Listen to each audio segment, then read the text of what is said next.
Hello, Adams. We're going to continue reading our Small Steps narrative today. So, our two core vocabulary.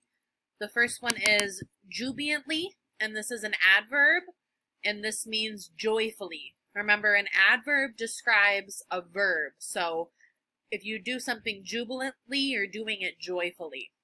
And then the second one is heralded, and that means announced, and it's a noun. Our two literary vocab, simile is a noun, and this is a literary device that compares things using the words like or as. This is super important. If you see a sentence that is comparing two things, you've got to look for these two words. If it uses like or as, it is a simile. However, if it does not use like or as, and it compares two things, it's going to be a metaphor. Okay, so we are on chapter 7 today, and this is called Star Patient Surprises Everyone, Part 1. After successfully swallowing the milkshake, Peg starts to improve. She has an easier time eating, her pain lessens, and breathing is easier. Eventually, she is transferred to another room, where her roommate is an 8-year-old boy named Tommy, who is also paralyzed with polio and needs the help of an iron lung to breathe. Peg and Tommy enjoy listening to the Lone Ranger radio program together. Peg also begins intense physical therapy in hopes that it will eventually relieve her paralysis. On October 1st, I lay in bed with my eyes closed, rehearsing a new joke. As I imagined Dr. Bevis's laughter, my leg itched. Without thinking, I scratched the itch. Then, as I realized what I had done, my eyes sprang open. Had I really used my hand? After 3 weeks of paralysis, I was almost afraid to believe it.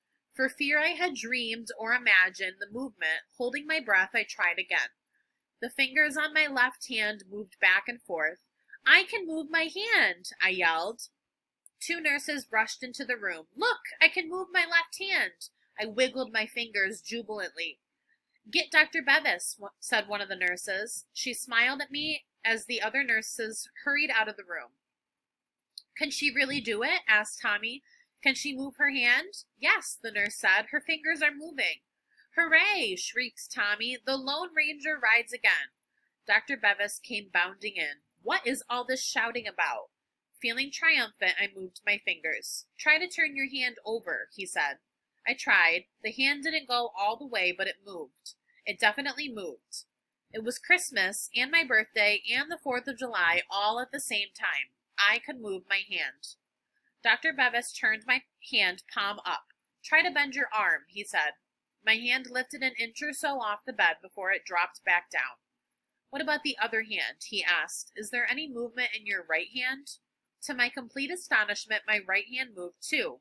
Bending at the elbow, my lower arm raised several inches. I waved my fingers at Dr. Bevis. By then, I was so excited I felt as if I could jump from that bed and run laps around the hospital. "This is wonderful," Dr. Bevis said. "This is terrific." I agreed.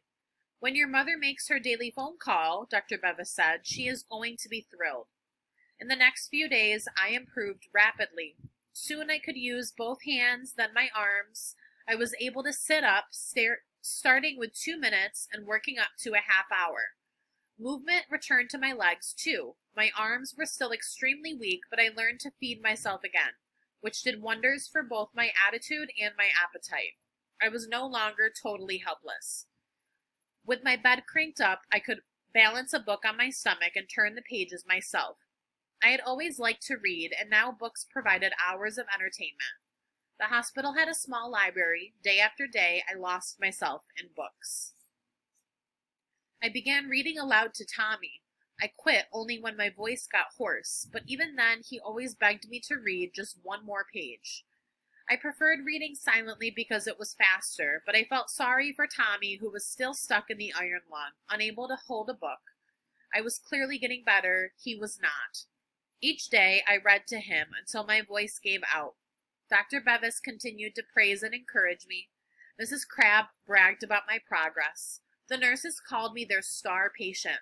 I realized that no one had thought I would ever regain the use of my arms and legs. A week after I first moved my hand, Dr. Bevis said he wanted to see if I could stand by myself. First, he helped me sit on the edge of the bed. Then, with a nurse on each side, I was eased off the bed until my feet touched the floor. Each nurse had a hand firmly under one of my armpits, holding me up.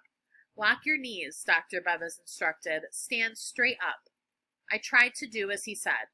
We're going to let go, he said, but we won't let you fall. When the nurses drop their arms, see if you can stand by yourself. Tommy, my iron lung cheerleader, hollered, Do it, Kimosabi, do it. It was wonderful to feel myself in an upright position again. I was sure I would be able to stand alone. I even imagined taking a step or two. All right, Dr. Bevis said to the nurses, let go. As soon as they released me, I toppled. Without support, my legs were like cooked spaghetti. The nurses and Dr. Bevis all grabbed me to keep me from crashing to the floor. Disappointment filled me, and I could tell the others were disappointed too. The strength had returned so quickly to my arms and hands that everyone expected my legs to be better also. I'm sorry, I said. I tried. It will happen, Dr. Bevis said. They helped me back into bed, and I was grateful to lie down again. Standing for that short time, even with help, had exhausted me and made my back ache. The twice daily hot packs and stretching continued, and so did my progress. Each small achievement, such as being able to wiggle the toes on one foot, was heralded with joy. I had to keep my feet flat against a board at the foot of my bed to prevent them from drooping forward permanently, and I longed to lie in bed without that board. Okay. Number 1 asks, which quote from the chapter helps the reader understand what an exciting experience this was for the narrator? So which one shows that she's excited? Number 2, what is the main event of this chapter? Number 3, which quote from the passage does not help you imagine your answer to question number 2? So this is related to this question. You're looking for the quote that does not support it. And that's it for today. I hope you guys have a great day, and I'll see you next time.